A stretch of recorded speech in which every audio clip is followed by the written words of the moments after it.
There might be a bit of a hum in the background of this video. I'm charging the phone while I make the video, so I hope it's not too loud. The topic for this video is going to be the first time I consumed psilocybin. Psilocybin being the driver of psychedelic mushrooms and truffles and whatnot. So, and I did it almost by accident. It's a very peculiar way that I got into mushrooms. And a lot of the hippies out there, you'll hear people be like, you don't find mushrooms, mushrooms find you. And as cheesy as that sounds, like it is kind of what happened to me. So anyway, the situation was, it was the year 2006. It was either the last month or two of 2005, or no, it was early 2006. And I was in college and I was doing a study abroad program. I was studying abroad in Brisbane, Australia. And up to this point, I had never encountered any type of psychedelic drug before. And I didn't particularly, because I was still young and wasn't really into much intoxication yet, but so I wasn't really wanting psychedelics. I wasn't not wanting them. I was already kind of blossoming into that try everything once mentality, but I wasn't looking for them again. So the situation in Australia at the time was essentially that there were loopholes in the laws. I don't know if it's technically you would call it a loophole, or if you would say that that these things were legal, or it was places were selling illegal stuff. I don't exactly know how it broke down, but there was a head shop in Brisbane where I was living. It had some cheesy name like Happy Herbs or something, and kind of by word of mouth, because I was taking a philosophy course at university. It was like a philosophy of the mind course.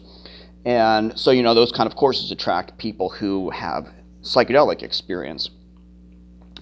And so we would just be talking about drugs and whatnot among me and the other people in the class. And there was a girl who was saying to me, you got to try this thing that you can buy at this Happy Highs head shop. They're called, what they were called the Philosopher's Stone. Some of you may be aware of what the Philosopher's Stone is in the context of the drug world. I will elaborate on it.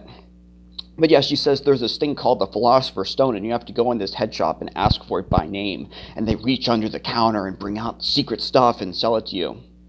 Now, I'm skeptical because, one, this girl doesn't really, not to say anything disparaging, but she doesn't really seem very educated on drugs and maybe open to placebo or whatnot.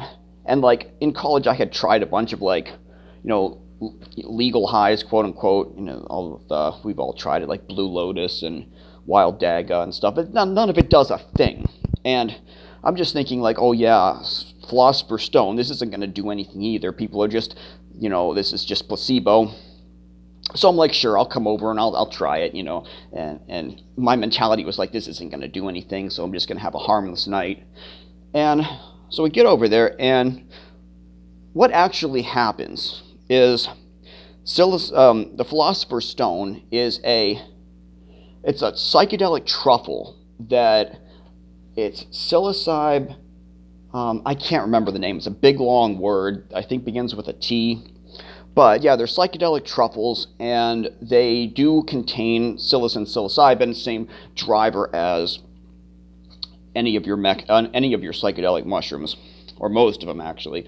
But yeah, I didn't know this, so I started eating these truffles, and again, I'm not expecting anything's going to happen. And what does happen with mushrooms, the first thing I felt was I started to get really nauseous. So I remember telling her, because I'm very socially awkward and everything, so I'm I don't want to, I'm not going to throw up in their house.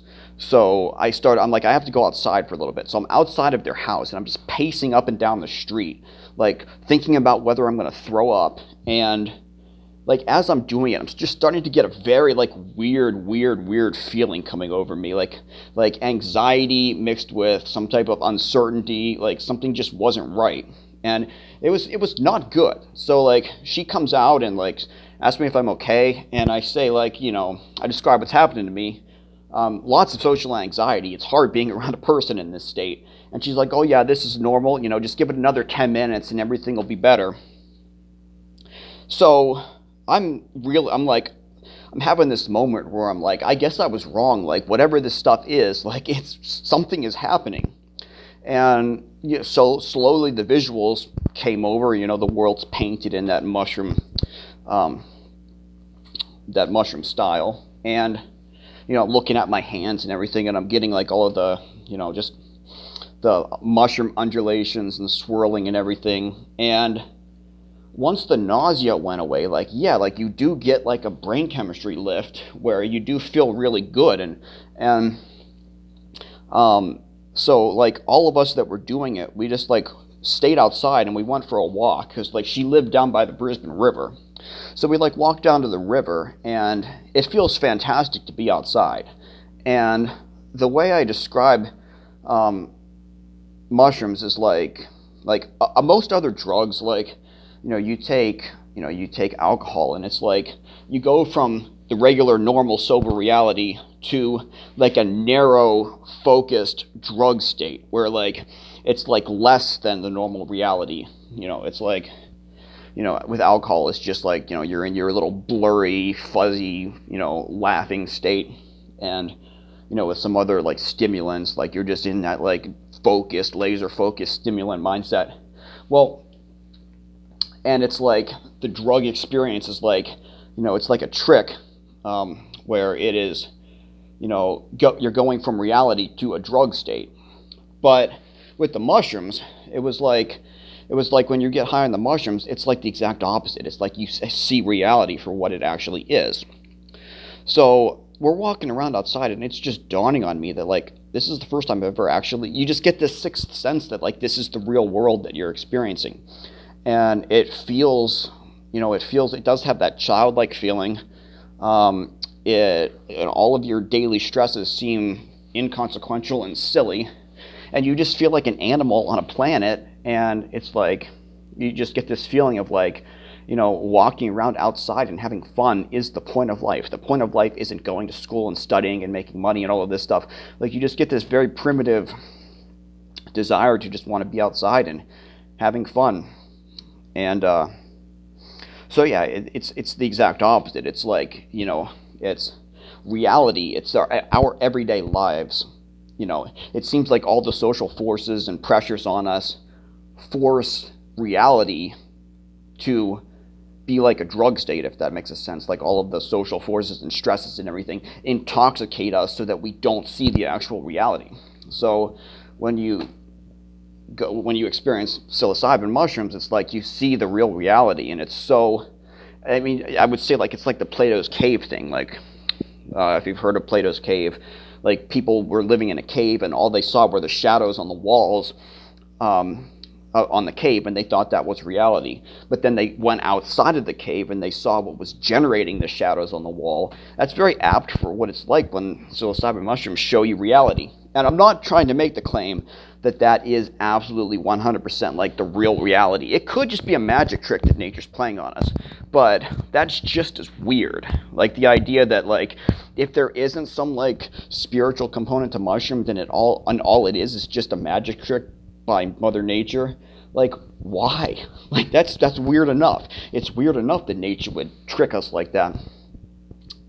So anyway, so we go down to the river, and we're sitting by the river, and one thing that every Friday and Saturday night, like there would be these things called party boats that would go down the river.